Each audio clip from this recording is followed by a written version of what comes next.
Hello and welcome back to another video of Formula 1 Challenge 1973. Today is race 4 of the season, the Spanish Grand Prix. Last time out, back in South Africa, it's been a pretty good race, finishing on the podium after my main rivals crashed out. Apart from Jackie, of course, who still seems to be more or less unbeatable and is leading the championship by quite a margin now. However, this time we're ready to give an answer to all that and try to pull back some points. There will be no qualifying session for this one either because I managed to forget to record it again, just as usual. So we're going to jump over to the grid walk straight away and see where everyone else ended up on the grid. And for whatever reason, it doesn't show the lap times, but it doesn't really matter because, well, this is gonna be a pretty interesting track, to be fair. So let's go. And as you can see, I'm starting from P1, that's my first pole position of the season, followed by Emerson Fittipaldi, and Jackie Stewart is on P3, so the Tyrrells look beatable on this Grand Prix. Then on P4 we have Ronnie Peterson, P5 we have Danny Halm, followed by Jackie's teammate Francois Sever. Then on P7 we have Revson, Reutemann on P8, James Hunt starting from P9, and he's actually being followed by my teammate Gijs van Lennep, who I think just scored his best qualifying result of the season so far.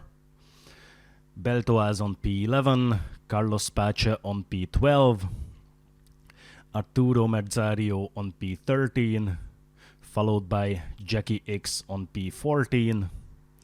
Then we have Wilson Fittipaldi on P15, Jackie Oliver on P16, Lauda on P17, Vollmer on P18. Then on P19 we have Andrea De Adamic. On P20 my other teammate Howden Ganley. He's pretty consistent in keeping himself around P20 all the time. But it looks like the car is a lot better than that. Regazzoni on P21 had a poor qualifying session. Butler on P22. Watson on P23. Then Jochen Mass on P24. Another poor qualifying session. Scheckter, even worse, P25. Then Jarier and Amon and the rest of the guys, and we are ready to do some racing. There are no lights, so we need to pay attention to the guy with the flag. And now he's starting the race, and we are on the way. And I managed to keep my first place, but you can see Fittipaldi pretty close in the mirror as I'm pulling away on the straight. This is a very dangerous corner, and as you can see, this track has no runoff zones, so it's just the walls, so absolutely no room for a mistake. And based on that, I'm expecting quite a bit of carnage because the AI is actually legendarily stupid on these tracks. So yeah, all I need to do is just try and stay out of the trouble, and then we should be good to go. And I actually had to up the AI all the way up to 110% to be able to do lap times that are remotely acceptable. But it doesn't really make a difference as I already have a 3 seconds lead over Fittipaldi, who is probably trying to fight off Jackie.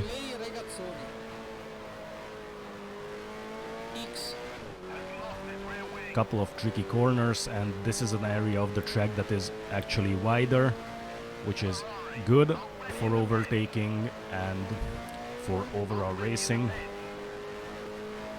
And we're almost finished with the first lap, and that's still P1 and the 5 seconds lead to Jackie, who managed to overtake Fittipaldi, who I think is out of the race as well. And then on lap 4, as you can see, we already meet the first back markers.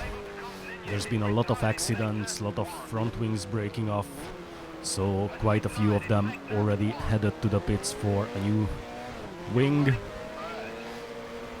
That's one of the rare occasions where you can see a backmarker actually getting out of my way, not trying to fight me back.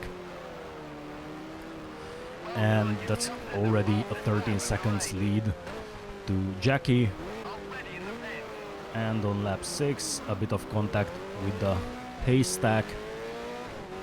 And in the front there are a couple of backmarkers again. Though at this time they are not racing, as there's quite a bit of a gap between them, so hopefully they are going to get out of the way and just let me pass. He kinda does. That felt a little bit half-hearted. And then we're on to the next back marker, while there's a 23 seconds lead to Jackie. So yeah, as you can see, the AI does really poorly here, but at this point I don't really care. I want to be back in the championship fight, so whatever happens here, if I manage to win, I'll take it. And another couple of back markers. Horribly slow guys. But at least this time they just go out of my way without holding me back or acting as a mobile chicane in front of me.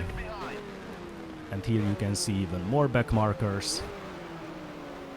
Most of these guys have already been to the pits at least once, some of them even twice. And this is not a good place on the track to get stuck behind back markers. As you can see, this is really narrow. There's absolutely no space for anything here, so I just need to be a little bit more aggressive here in order to overtake what was, I think, Whistle, who actually makes contact with me. And no, that's not Whistle, but he still made contact with me. So it looks like hell is about to break loose. And in the front, even more back markers. It's like 32 drivers starting the race. I think about almost half of them out of the race. Someone just logged up there and they are fighting each other, but actually leave me enough space on the outside so I can overtake them. And one more. And we're back to the good old boring part. And on lap 10, as you can see, that's one of the Tyrrells in front of me. And I'm lapping Francois Sever, who has been to the pits, I think, already twice with a broken front wing. So he's not having a good race at all. But at least it gives me the opportunity to pull away in the points. And on lap 11 I catch up to another bunch of back markers. You can see someone with a broken rear wing, and actually instead of just giving up the race, they just keep going with their broken rear wings, which is pretty dangerous. But well, that's the game for you.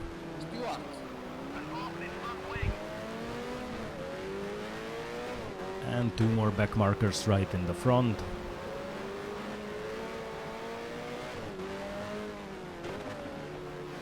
Actually slowed down so I don't catch up to them on that narrow part, and I can use the width of the track to go past them here, and hopefully it's not gonna pull in front of me. Well, that's my own teammate acting as a massive obstacle, and I think we made a bit of contact as well.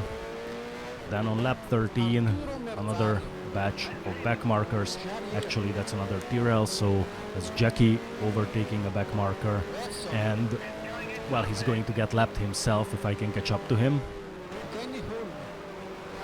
And it's Denny Hulme in P2 now, because Jackie had to do a forced pit stop as well with a broken front wing.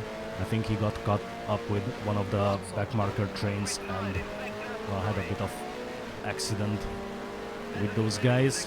So actually no one has a good race at the moment, not even me. Like I'm not having fun at all with this. It's way too easy. The AI is way too stupid, and I just have constant problems overtaking back markers who either try to fight me back or just act as an obstacle in front of me. And yeah, it's a 1 minute 14 seconds lead to Hulme, which means he might get lapped pretty soon himself. I think this is what it must have felt like to be Hulme and Jackie in South Africa, where they just trampled the entire pack and actually managed to lap me while I was on third place. And as you can see, they are fighting each other, which means they don't give me any space, make a bit of contact with, I think that was one of the Ferraris. And now they get out of my way, so I can overtake them, and someone with a broken rear wing again. And there was a yellow flag for a few seconds there, lapping one of the McLarens. I think that's probably Scheckter. He was the one who was the farthest in the back of the three McLarens. And that was a big mistake from me, losing my front wing. It's okay, we can do another lap and come in for a new front wing. And no, he's just pulling out right into me out of the pit stop, causing a mass accident. So yeah, this was it. Even Jackie got caught up in that. This was the race over, and Jackie actually managed to choke up a win, followed by Hulme, Van Lennep, so at least my teammate did well, got a podium. Oliver, Reutemann, Scheckter and Wiesel, the first 7. Actually, Scheckter was the last one to score points on P6. And yeah, not a lot of finishers. So yeah, this was this.